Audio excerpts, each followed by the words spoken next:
So welcome again to all of you. I was just saying, Brian is very sorry not to be here today, but has left us in Lisa's very capable hands. So I'm going to let Lisa introduce herself. And I'll say real quick, I'm Bethany. Many of you know me. I'm in most of these in the background, just keep manning the chat, but I'm on to help Lisa out today since Brian can't be here. I am co-author of the white supremacist violence book that we wrote recently and have contributed to the incel book and the written threat book. Worked with Brian for a lot of years, developing pathways and DarkFox. Part of this organization for a while. I'm the chief operating officer for DPrep Safety now, but mostly here to support Lisa. So I'll let her introduce herself now. And to chime in too, because you're very knowledgeable. Yes. I am Lisa Kovach. I'm a professor of educational psychology at the University of Toledo. Most importantly, I'm the center director for the Center for Education in Mass Violence and Suicide. I've been working with Brian for a long time. So you're pretty good hands, not quite Brian's hands, but I think we can handle. I think we can handle it. I think so.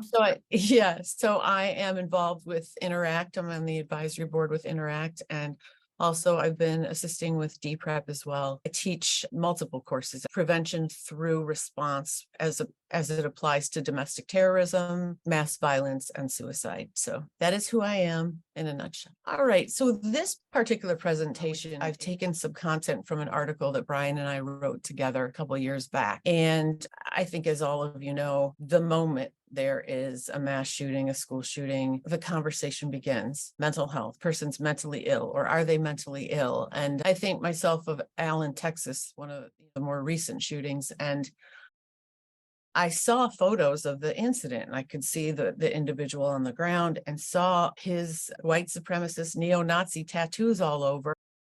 And I'm seeing that at the same time, the reporters talking about how this person's mentally ill. So it's just this automatic narrative that I think people go with. What we're going to do is define mental health and mental illness. I know most of you know that, but in terms of severe mental illness and how that distracts from the conversation, we're going to talk about the media, how they proliferate this. We're going to describe the mental health issues that are linked to being victimized and issues linked to acts of violence, as well as any questions that you have. I'm happy to answer. All right. So yeah, guns versus mental illness, right? That's the conversation. And we immediately start talking about Second Amendment rights versus mental health versus mental illness. So when we talk about mental health, again, most of you know what that means. You can meet your demands, whether it's at work, being a parent, if you're a parent or a caregiver, having positive relationships. How do you handle adversity? How do you handle stressors? If you're mentally healthy, you are able to, for the most part, handle these things fairly well, right? You have healthy relationships. Those struggling with mental illness, and of course, it's many of us, right? So it's the result of the brain and its chemistry. And I always put that it's not to be stigmatized, because this feeds right into our conversation today. But in mental illness, we know it alters your behavior, thinking, and or your emotions. And stressors might be a little more difficult depending upon what mental illness the person's struggling with. We often say, and those of you in the mental health profession know this, if a condition is such that it's interfering with your ability to function at one of your daily requirements of life, probably something you need to seek help for. There's a reason I start out with this. Because if you ask individuals, well, what particular people are responsible then, if we're talking about mental illness, what type of mental illness are you referring to? And I have this particular slide up because nobody can answer that question. Some people are calling it serious mental illness. Some people are referring to the same behaviors as severe mental illness. Some are using the terms interchangeably. And so I just put this slide up there so that you can see just the wealth of different definitions depending upon the organization. When we're talking about, I like the term serious mental illness, psychotic disorders, bipolar, major depression, functional impairment is severe. These are things that really, really impair your ability to function. And this is here, again, not because I think these individuals are perpetrating these acts, but because this is what the conversation tells us, if we believe it, right? All right, so examples, over a couple already. These are sort of the biggies when we're talking about mental health. At a smaller scale though, right? At a smaller scale, we've some conditions described as serious mental illness when in fact they're not. So again, there's just confusion on the part. And what bothers me is This is resulting in, as you know, mental health is stigmatized, and it's resulting in so many people not seeking treatment because they don't want a label. They don't want people to be fearful of them. And so we're running into more and more issues. There's another category, severe and persistent mental illness. And this is when you have a severe or serious mental illness, depending upon what term you use, and it persists and it's ongoing and ongoing and ongoing. Here we are, we've got mental illness, severe or serious, severe and persistent. I've given you all these definitions and you're probably like, wait, what? And I did this intentionally because you will hear politicians and you will hear reporters with very serious expressions speaking as though they know exactly what the term is when they haven't even operationalized it for us. We hear mental illness, and some myths associated with this. Myth number one, most of the violence in our society can be explained by mental illness. False. Two, mental illness drives individuals to commit mass shootings. It is a tiny, tiny, tiny part. And we'll go through the bigger pieces of that puzzle. I call it the perfect storm that comes together, with mental illness perhaps being a small part.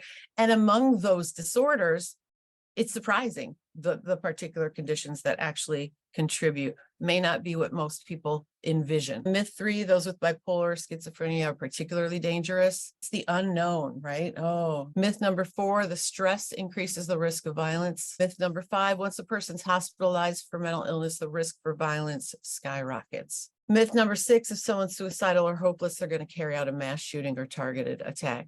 Although oftentimes we do see that these individuals are suicidal and are hopeless. However, if every single person who was diagnosed with major depression, who was suicidal and had feelings of hopelessness, if everyone, as they describe it in the news, if everyone had a tendency to do this, we'd have a much higher rate. We already have too many mass shootings, but the rate would be even higher if it was true that these individuals are who we're worried about. The problem is from Brian and my article, overly simplistic portrayals of those struggling with mental health issues as directly causing targeted violence or rampage shootings are unfounded and insulting to those with mental illness.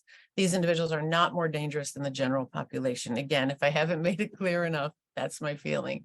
And a lot of times this belief system comes because of these black swan events. Right? These are rare. These are hard to predict or explain, and they're high profile. People are scratching their heads. So what is it? Let's go into this person's history. Let's interview neighbors or people or people who knew classmates. Let's see, let's try to get an answer. And again, there's just this tendency to resort all the way back to mental illness. People are looking for an answer. It reminds me of the autism myth, the autism spectrum myth, and vaccines. People were gravitating toward that because it's perplexing, especially for families. What is it? What was it? And, and our society has a tendency to blame people. And so these people are like, I didn't do anything wrong. So what was it? Well, it was vaccines, when in fact, we now know that's not the case. But even that rumor proliferates. So if the media is spewing this out, there are many people who are going to buy it for lack of any better explanation. Let's look a little bit at some of the conditions that were described in conjunction with some of the shooters. And I apologize. I know we are trying not to name the names of perpetrators. We don't want to give them the glorification, but for educational purposes, I think it's important that we do. Harris and Klebold of Columbine were said to have ADHD. And for a while it was, the ADHD is responsible, or the ADHD medication is responsible. Similarly with Nicholas Cruz. Asperger's, Adam Lanza, Holmes from the theater shooting in Breivik. Asperger's, they're on the spectrum. Lisa Cho and Crucius of these were, for the most part, the King Super and the El Paso were more domestic terror attacks than they were mental health related. But again, they went straight to mental health. Part of that too is many in our nation don't want to believe that we have homegrown terrorists here. So they're still gravitating toward that old adage of it's this, not that. Yeah. Look over here, it's this, Yeah. not that. Someone in the chat pointed out the recent shooting too in, I believe it was Tennessee, with the transgender individual who they attributed that immediately to mental illness. They sure And did. that's another example. Yeah, for sure. And Sandy Hook, someone said that one. Yeah. Yeah, and immediately with the transgender student, it was like, oh no, we already worry about the Mm, transgender population. They're under right. attack all the Yep. time. And then to go with that narrative was disgustingly irresponsible and incorrect. Yep. I just thought I would read a few quotes. These are just some recent quotes that will really make my point home. This is Governor Abbott. And again, I'm not trying not to get political. It's hard not to. I'm trying. So after the outlet mall shooting, Governor Abbott said, we're working to address that anger and violence by going to its root cause, which is addressing the mental health problems behind it. This is the individual who was laid out on the ground with Nazi eagle on his hand, visible, and multiple tattoos on his body. And we were going toward just going toward that narrative. Also referring to this incident, we have people, though, with mental health that we're not taking care of. And politicization of what is preventing us from trying to dig deeper into what would be some legitimate mental health reforms that are completely unrelated to guns. Okay, yeah. Say a lot of times what this does is it sort of absolves them of actually dealing with the true issues of guns, of white supremacy, of radicalization. So by saying, oh, it's mental illness, it means, oh, well, we just throw our hands up. What can we do? The mentally ill are mentally ill. There's nothing we can do about it. And it absolves them of the responsibility to address those actual underlying risk factors that are the ones that we actually see as being causes of these problems. And I do think we have issues with mental health care accessibility. Oh, sure. We Yeah, do, for but sure. not to apply it then and there. You're right. Right. Absolutely not. Yeah. Yeah. So media in general, there's something called headline grabbing. Part of my work is also on media contagion. Media makes me want to bang my head into a wall. I hate to say this, but they do quite often because they want the juicy story, right? They want the juicy story sells. So they'll grab you with a headline. So I just kind of want to put things into perspective with a particular headline that I read a while back, and it was study, significant statistical link between mass murder and autism and brain injury. Wow. How many people do you think really just read the headline? A lot. A lot of people will be like, oh, yes, okay, now we know. When instead, within that very article, down the page, there was a quote, the researchers stressed the studies clearly limited by the anecdotal and speculative nature of some of the published accounts.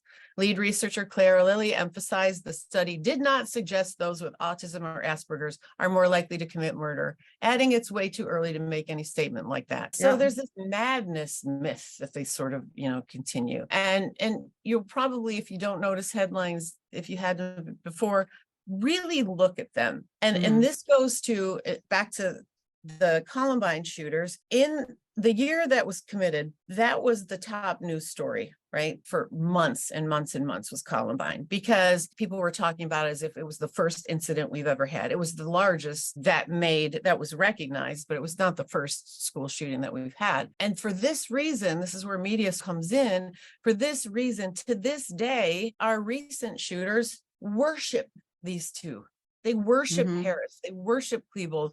Many of them make a trek to Columbine to see what it was like before they then go and perpetrate their own acts. So thank goodness for free speech, but it's just like, stop. Why are we going with this narrative when we know for certain that the AR-15 is the weapon of choice almost all the time? We're going to talk about mental illness for the most part. Holmes was a really interesting case because there was a lot of speculation about his mental health and oh, he was clearly mentally ill, and that's what made him do this awful thing. But you can see in this list that Lisa put up that he was really intelligent. He had his life together for a long time. He was able to enroll in this neuroscience program, but it was the weapons and the anger and all these other risk factors that we saw in his life that weren't related to mental illness. All the risk factors we'll get to a little later that research shows are really what the cause of these incidents are. If you don't know this, he really did not think he was the Joker. Colored his hair with a friend of his. His friend colored his blue. He happened to color his red or orange, and it had nothing to do with it. There was one statement made that he thought he was the Joker because it happened at a Batman movie, and that's what they ran with. This delusional man takes us away from accurate threat assessment and puts our attention on something that we shouldn't necessarily be looking for. All right. So Statement and facts. Again, Las Vegas sheriff regarding the shooter, they asked him what happened. He said, I can't get into the mind of a psychopath. No history of mental illness. Brain on autopsy revealed nothing. Orlando shooter, psychopath with a gun. Hints of a disturbed mind. Again, no history of mental illness. Data, right? We need data-driven information. Only 3 to 5% of violent acts are committed by those with serious mental illness. Tiny, right? We do look for amphetamines. We do look for alcohol and things that lower inhibition. So substance use is one of those conditions that we do see in conjunction with these shootings. And again, not the overarching issue. If you have serious mental illness, you're 10 times more likely to be victimized than to victimize others. I mentioned this before, the various diagnoses that people have had incorrectly perpetrated mass shootings. We do see major depression. We do see suicidal ideation. We do see substance use. But again, just pieces of the puzzle, not the only thing that's going on. Brian's done decades of work on identifying the risk factors, and we'll go through those. Yeah. I'll have a little circle of truth. So I kind of want you to take a look at this. So here we go. I mentioned substance use disorder and/or depression. These are the top 2 diagnoses among shooters with mental health issues, not schizophrenia, not bipolar disorder, none of the real severe mental illness. The vast majority of research indicates they're not suffering from psychosis, but we do see when let's start getting into factors, these are injustice collectors. These are individuals who feel that the world has done them wrong, whether it's their classmates and their teachers, whether it's society at large, now with domestic terrorism, whether it's particular races or cultures. We've had issues where people have lost jobs and they blame another culture or they'll blame another group of people. So these are really common. Trauma, obviously trauma has an impact. Instead of saying injustice collecting, the media likes to use the term paranoid. And again, that's not it. So what do we look at? So Ryan and Interact, Department of Homeland Security, Department of Education, FBI, Secret Service have all said, look right here, right? Bethany, you want to talk a little bit about this part? Yeah, I mean, mental health is certainly a factor, but it's one of many, many factors. And when we're looking at the risk and threat assessment, what we're looking at is the presence of a threat.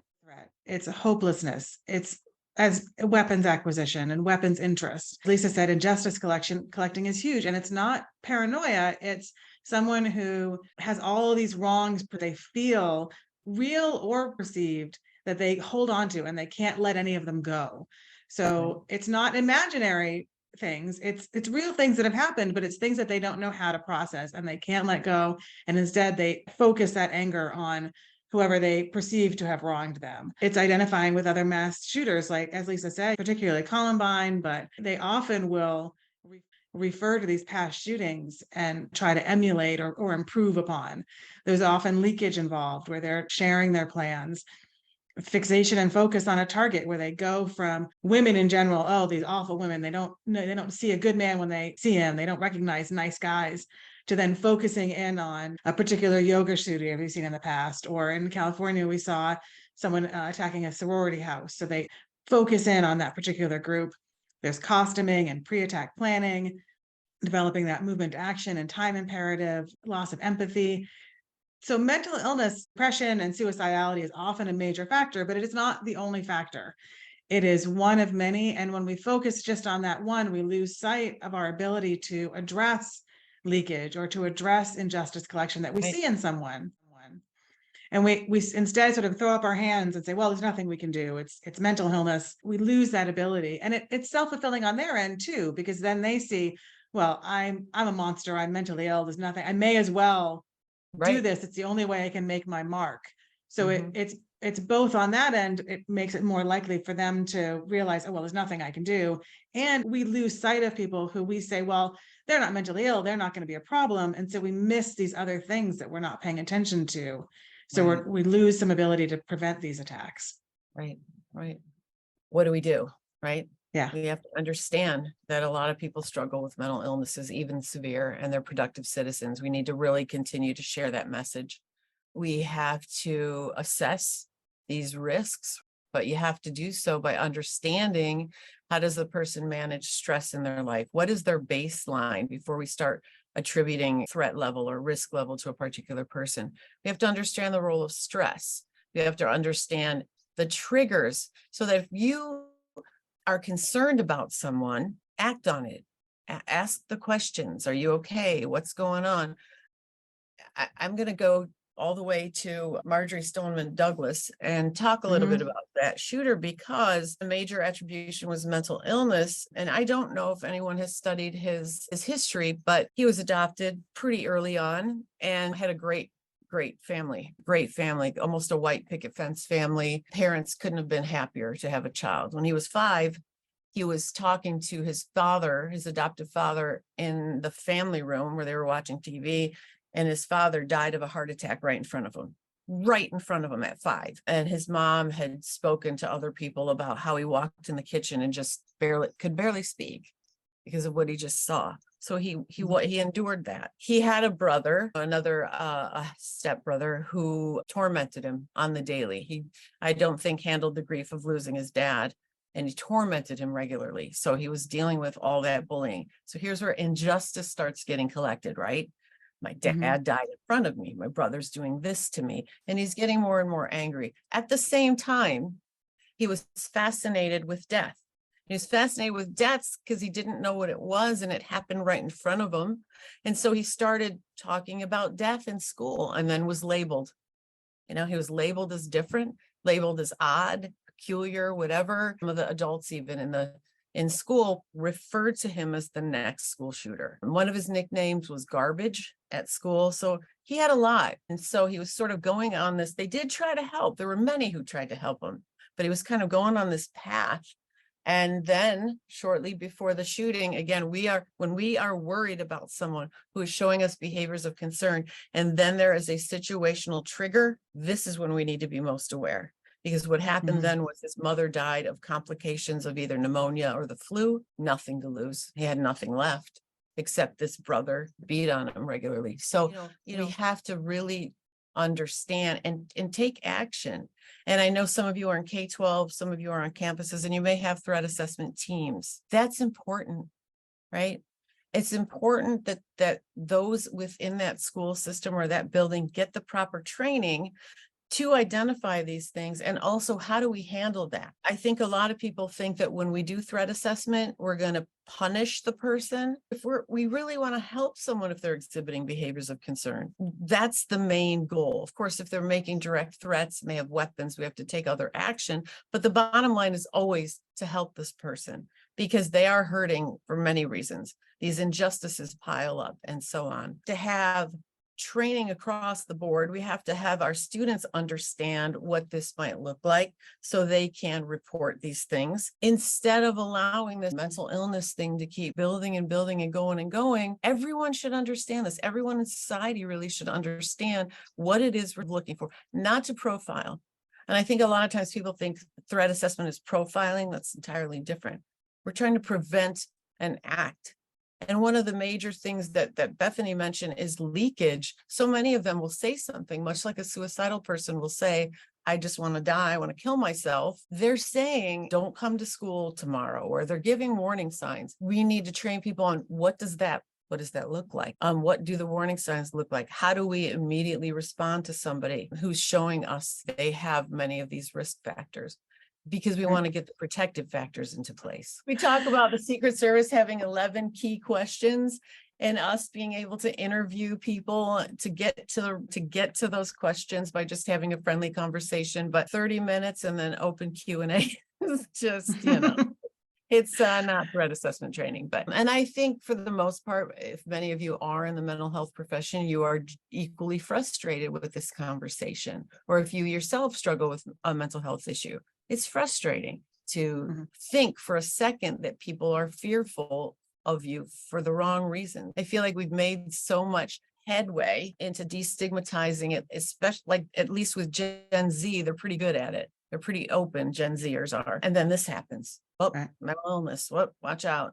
It's very difficult. There are rules. If we talk about media, there are rules the media was presented, how to report on these things, and they do the exact opposite. So everything we wrote out, this is how you should talk about it. Don't, even with suicides, do not give specific. You're going to potentially lead to contagion or a cluster if you give details. And sure enough, they're going to give the details because again, they want to be right. They want to be the first ones to report it and make it very sensational. So. Yeah.